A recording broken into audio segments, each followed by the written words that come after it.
सगळ्यांचे शेत हे एकसारखे नसतात शेतकरी मित्रांनो. कोणाची भारी असते तर कोणाचे लाल जमीन असते तर कोणाची हलकी जमीन असते, कोणाची मुरमाड जमीन असते आणि अशा जमिनीत अलग अलग प्रकारचे बियाण्याची कमतरता भासत असते. याचसाठी शेतकरी मित्रांनो आपल्याला योग्य बियाणं निवडायचं आहे आणि ते कोणत्या प्रकारचं निवडायचं आहे.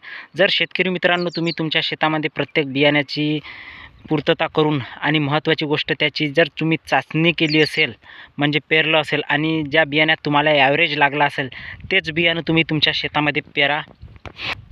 कारण यात काय होतं शेतकरी मित्रांनो, भारी जमिनीत जे एखादं पीक खूप चांगलं येते आणि महत्त्वाची गोष्ट म्हणजे तेच बियाणं आपण पाहतो दुसऱ्याच्या शेतात जाऊन आपण एकदम आपलं मन भरभरून येते. त्याच्या पुढच्या वर्षी आपणसुद्धा हेच बियाणं टाकायचं असं आपल्या मनात येते.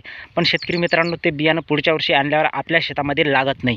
कारण शेतकरी मित्रांनो त्या जमिनीचं आणि त्या बीचं एक अविभाज्य घटक म्हणजे एक त्याची एक जुळतं मिळतं एक गटबंधन होते आणि म्हणूनच ते बियाणं त्या शेतीला लागते. तर कृपया करून असं जर तुमच्यामध्ये होत असेल तर कृपया करून असं करू नका. कारण तुमच्या शेतामध्ये जी बियाणं लागते तेच पेरा, ते अन्यथा कोणतंही असो. यावरच तुमचं एक फायदा होईल आणि उत्पन्नात तुमच्या वाढ होईल. नाहीतर शेतकरी मित्रांनो तुम्हाला उत्पन्नात घट होण्यात काही विषय नाही. जर तुम्हाला नवीन बियाण्याची चाचणी घ्यायची असेल तर अगय शेतकरी मित्रांनो फक्त एकच बॅग तुम्ही तुमच्या शेतामध्ये टाकू शकता, म्हणजे तिचा अनुभव घेण्यासाठी. कारण अनुभव हा महत्त्वाची खात्री आहे. म्हणूनच या अनुषंगाने मी हा व्हिडिओ बनवलेला आहे.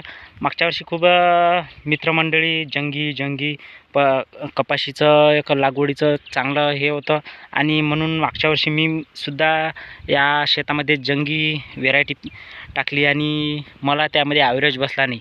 आणि ज्यामध्ये ॲव्हरेज बसला ती कपाशी म्हणजे आपली एक मोक्ष होती आणि फर्स्ट क्लास नावाची होती. तर शेतकरी मित्रांनो मी तुम्हाला असं म्हणणार नाही तुम्ही हेच बियाणे टाका. कृपया करून तुम्ही तुमच्या शेतात जे बियाणे येते तेच पेरा. माझ्या शेतात जे बियाणे आले तेच मी पेरणार आहे आणि यंदा मी फर्स्ट क्लास आणि एक मोक्ष नावाची कपाशी आहे हे मी यंदा टाकणार आहे. कारण मला यातच ॲव्हरेज भेटला होता. माझी जमीन जास्तीत जास्त काळी आहे आणि कमीत कमी हे थोडीशी हलकी आहे.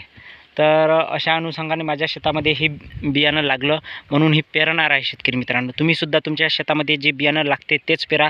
आणि महत्त्वाची गोष्ट म्हणजे जर तुम्ही सोयाबीन पेरू इच्छित असाल तर तुम्ही तुमच्या शेतामध्ये सगळ्यात चांगली व्हेरायटी म्हणजे राई आणि दुसरी आहे ओमकार.